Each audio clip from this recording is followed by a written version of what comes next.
Hey everybody, Josh Collacchi here with RotoCurve.com once again, and we're here to discuss Week 11's tournament picks, also known as GPPs, which stand for Guaranteed Prize Pool.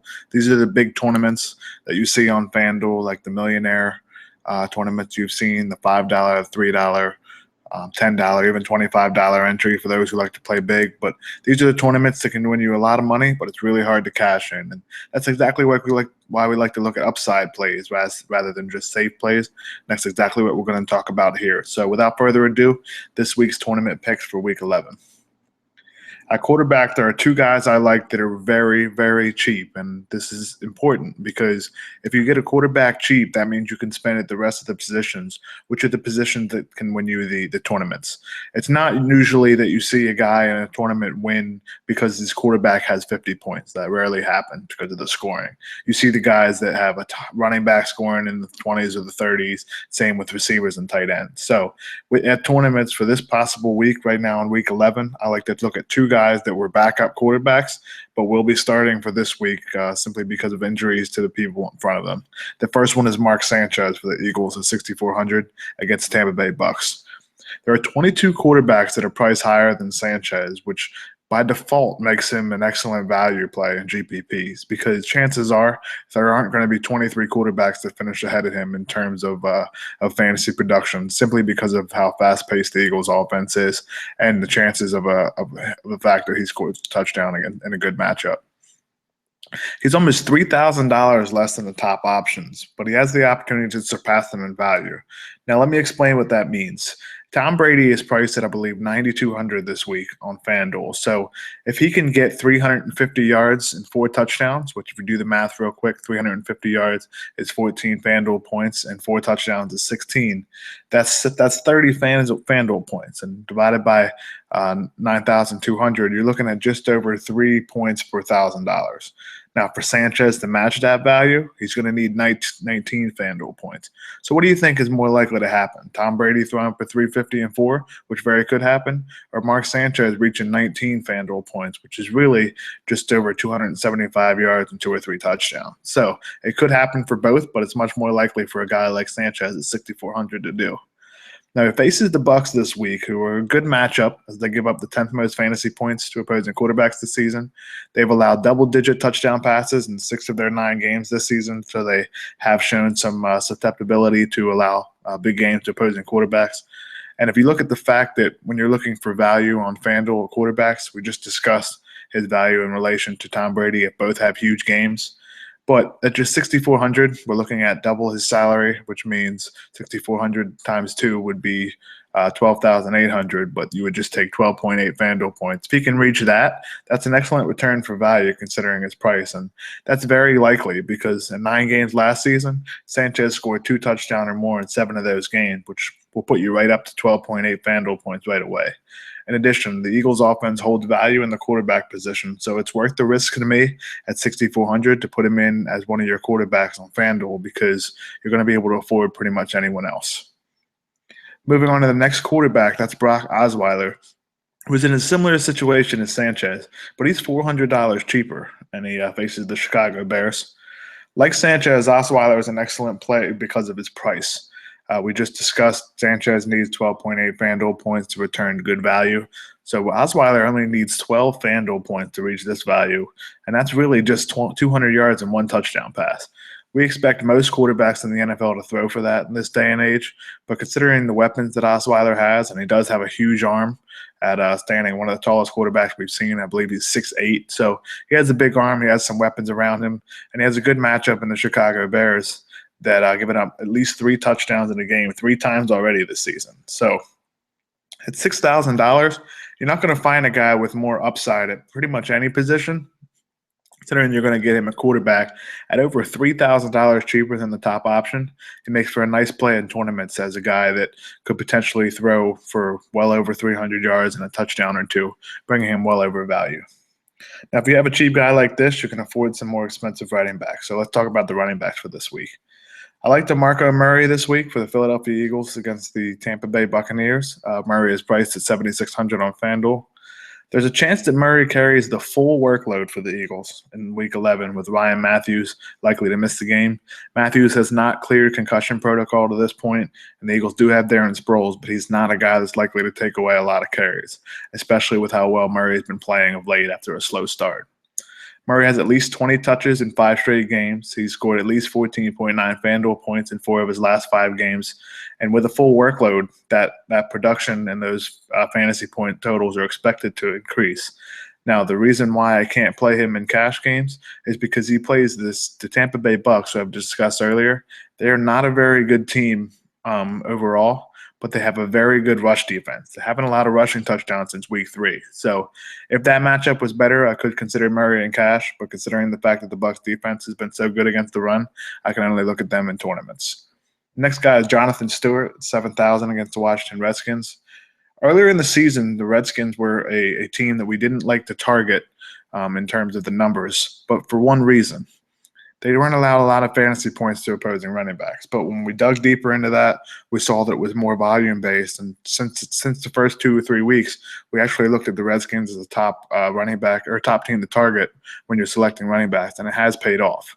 Since Week 4, Washington has allowed at least 147 yards on the ground in each game. I believe they've given up 4 or 5 touchdowns on the ground too. So that good defense, quote unquote, that we saw stopping the run in the first few weeks has been exploited a little bit, and it's made for a pretty good option to target against. That's exactly why I like Stewart this week.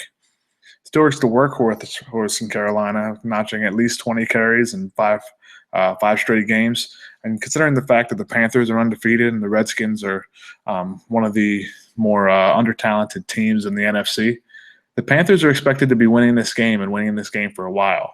And that game flow gives Stewart the opportunity to get a lot of carries. And in a good matchup, that gives him a chance to score a lot of fantasy points. And that's exactly what we're looking for in GPP. We're looking at guys that have upside. Stewart can score touchdowns. He has the ability to run for well over 100 yards with all the volume he's expected to get.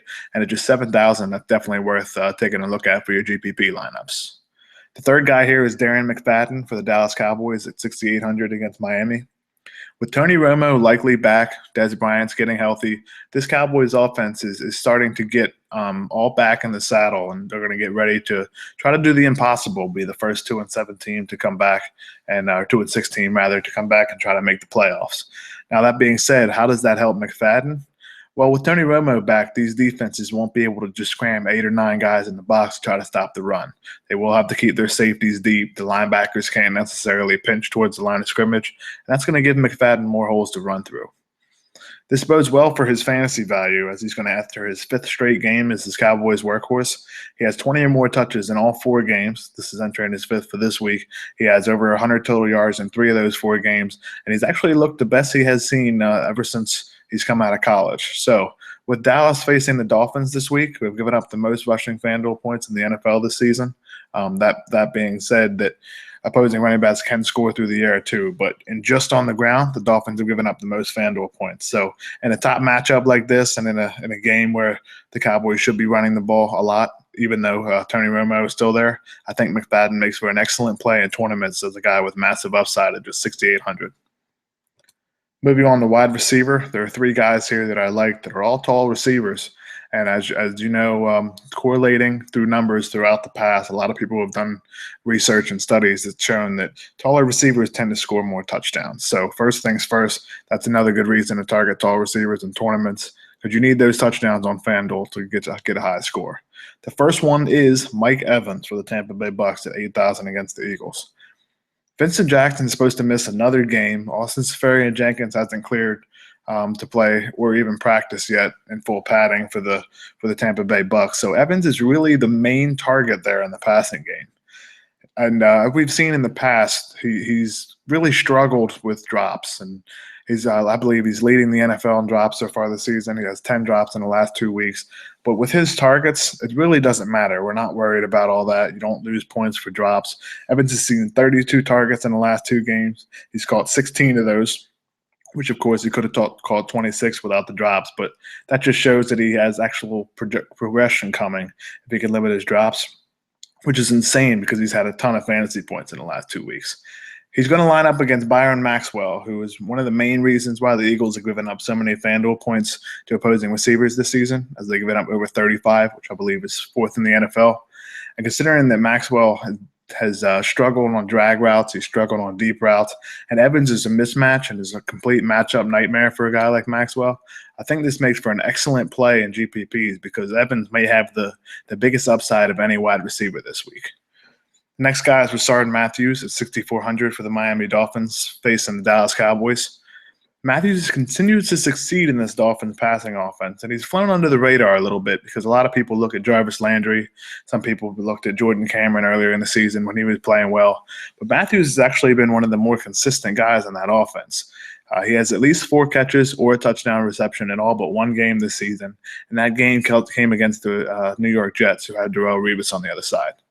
Matthews does have big playability, which is what we're looking for in GPPs. As he's averaged over 15 yards per catch. He does have 2 long touchdowns, one coming against the Bills, and I believe one came a few weeks later in a 53-yard touchdown reception as well. So he does have that ability, and he faces the Cowboys, who have allowed some big plays to opposing receivers this season. As you can see, they've given up 17 plays of 25 yards or more, which is among the most in the NFL. And considering that Matthews is the deep threat for the Miami Dolphins, and they are trying to get Tannehill to push the ball down the field a lot more, this makes for an interesting option. As he's going to be very low owned, and at just $6,400, it makes for a nice upside play against the Cowboys. The third receiver here is a guy that's been a GPP option in the last 3 weeks or even 4 weeks, and he's really paid off, scoring a bunch of touchdowns in those games, and that's Michael Floyd for the Arizona Cardinals. As we just mentioned, Floyd has been incredible of late. He has 5 touchdowns in the last 4 games. He has at least 100 yards and a touchdown in 2 straight games. And last week, he put up 7 catches for 113 yards and 2 touchdowns against one of the better secondaries in the NFL, in the Seattle Seahawks. So it looks like he's finally regained the starting job there in Arizona. He looks healthy. He looks good. And that's one thing that we want to look at because at $6,400, you're getting a guy that has the upside of 1 or even 2 touchdowns against the Cincinnati Bengals for a price that's about $2,000 less than some of those other top options. As we just mentioned, the Bengals are the matchup for the Cardinals this week, and they have given up a touchdown reception to opposing receivers in all but 3 games this season, 2 of them coming against the Browns and the Chiefs, who really do not have very good passing offenses. So considering Floyd's matchup, how he's done in the past few weeks, and the fact that he's playing in an offense that passes a lot, it makes for a high upside play on FanDuel this week in tournaments. Moving on to tight ends, there's 2 guys here that have flown a little bit under the radar, but probably shouldn't have. That's a good thing, though, in GPPs because the lower the guy is owned and he scores a lot, that's going to give you an edge over a lot more players. First guy is Travis Kelce. With everybody focusing on the Antonio Gateses and the Jordan Reeds, who are pretty good plays in cash games almost each and every week, guys like Kelce tend to get ignored. He does have 5 catches or more in 7 of 9 games this season. He has 49 yards or more in 7 of 9 game season as well. So he has been very good. Now, the one thing about Kelce and the one thing about tight ends that we do need is touchdowns, and he hasn't scored them very much. He only has 1 touchdown since week 1, but that means progression is coming because he faces the Chargers in week 11, who've given up 4 touchdown passes to tight ends in the last 3 weeks. So if you're looking at an offense like the Chiefs, who don't throw the ball very much, but when they do, they like to look at tight ends. We saw all of last year they didn't throw a touchdown pass to a receiver. And this year, with Kelce only catching 1 touchdown since week 3, something's got to give here. So I think this is the week that Kelce could potentially score a touchdown or even 2. He does have that upside. And at just $5,700, that's worth it on FanDuel. If you don't want to spend up for him, there's another guy that I think also could score a touchdown this week, and that's Zach Ertz for the Philadelphia Eagles. He's just $5,200 against the Tampa Bay Buccaneers, and you've heard the term before called probable progression, and that's exactly what is coming by Ertz. And what I mean by that is he's very likely to score a touchdown for one reason or another.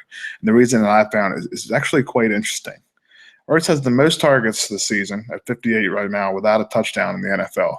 Now, that's interesting because all the players in front of him have at least 2 touchdowns, not just 1, except for 3. And I believe that Jamison Crowder, Golden Tate, and believe it or not, Demaryius Thomas, who only has 1 touchdown this season as well. And what that means is it's interesting because all these guys have scored a lot of touchdowns. All these guys have had a lot of red zone targets, but Ertz does not have one yet. He was tied with Jamison Crowder last week for the most targets without scoring a touchdown. But Crowder scored last week, so now it's Ertz's turn, and he has a decent matchup against the Bucs, who have only faced 3 teams they have used their tight end heavily so far this season. And in these 3 games, Tampa has allowed 27 catches for 336 yards and 3 touchdowns to tight ends. So Ertz does have a good matchup. He's seen a ton of targets and doesn't have a touchdown reception yet. So I think it could come this week. And you remember we discussed Mark Sanchez. You can stack the both of them in GPPs for a really cheap price. So be sure to consider that as well. That brings us to the end of our GPP video for this week. Thank you for watching. As always, be sure to give us a thumbs up so we can continue to bring you analysis each and every week at RotoCurve.com. You can find analysis like this, more videos, tools, everything you need for NFL DFS on RotoCurve.com. And it's all free, so be sure to go over there and check everything out. Anything you can possibly think of for daily fantasy information, for data, for tools. There's a great community over there of players who are willing to share information as well. So be sure to go over there and check it out. It's free, once again, so you can't hurt. And as always, let's use everything in our information, including this video, to make this week and every week a profitable one in NFL DFS. Good luck, everyone.